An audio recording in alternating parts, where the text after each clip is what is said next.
வாங்க வணக்கம். இன்னைக்கு வாழைக்காய் சிப்ஸ், அதாவது இதை வந்து உப்பேரின்னு கூட சொல்லுவோம்.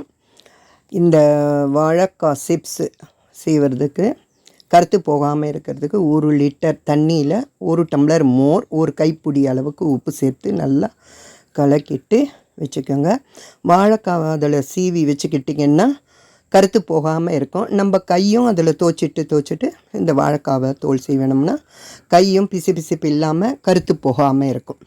இப்போ நல்ல முத்தலான வாழைக்காய் வாங்கிக்கோங்க. அப்போ தான் நல்லா இருக்கும் வெள்ளை விளையல்னு சிப்ஸு. இந்த மாதிரி நல்ல முத்தலான வாழைக்காய் எடுத்து 2 பக்கமும் கட் பண்ணிவிட்டு தோலை சீவி இந்த மாதிரி இந்த மோர் கலந்த தண்ணியில் போட்டு வச்சுக்கோங்க. கையும் அதில் துவைச்சிட்டு நீங்கள் வாழைக்காய் எல்லாத்தையும் தோல் சீவி இந்த மாதிரி சேர்த்து வச்சுக்கோங்க. இப்போ இதில் உப்பு சேர்க்கறதுக்காக ஒரு பவுலில் 1 ஸ்பூன் தூள் உப்பு, 1/4 டம்ளர் தண்ணி சேர்த்து நல்லா கலந்து வச்சுக்கோங்க. இப்போ இந்த மாதிரி நல்ல முத்தலான வாழைக்காய் எடுத்தால் தான் வாழைக்காய் சிப்ஸு நல்லா வெள்ளை வெளியேன்னு வரும். இந்த மாதிரி 1 ஸ்பூன் உப்பு சேர்த்து 1/4 டம்ளர் தண்ணி சேர்த்து உப்பை நல்லா கரைச்சி வச்சுக்கோங்க.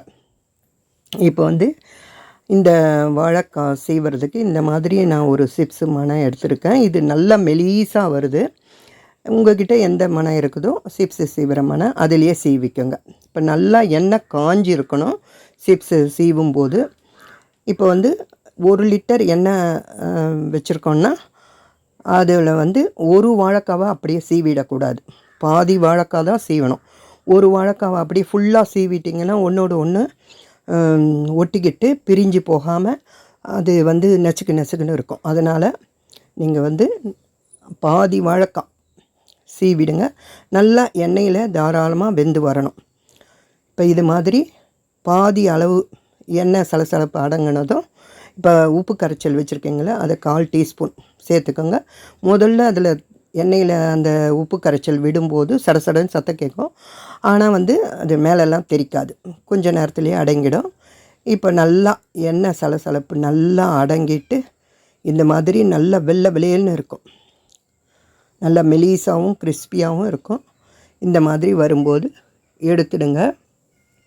இதே மாதிரி பாதி வாழைக்காவை சீவிக்கோங்க. ஃபுல்லாக சீவி எண்ணெயில் சேர்த்திங்கன்னா அது ஒன்றோட ஒன்று ஒட்டிக்கிச்சுன்னா நசுக்குன்னு இருக்கும். அதனால் இந்த மாதிரி சீவிட்டு அழகாக இந்த மாதிரி எடுத்து ஒரு பவுலில் சேர்த்துக்கோங்க.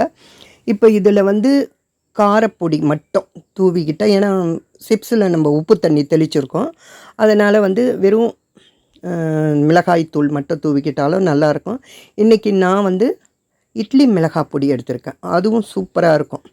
இப்போ வந்து இந்த பவுலில் 2 முறை நீங்கள் வானல்லேருந்து எடுத்திங்கன்னா அந்த சூடு எண்ணெய் இருக்கும்போதே இந்த மிளகாய் பொடியை சேர்த்துடுங்க.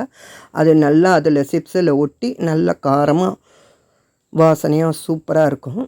இதே மாதிரி இந்த பவுலில் சேர்த்து மிளகாய்த்தூள் சேர்த்து எடுத்து வச்சுக்கோங்க. இப்போ வந்து நான் சும்மா ஒரு பாதி சீவிட்டு பார்த்தேன்.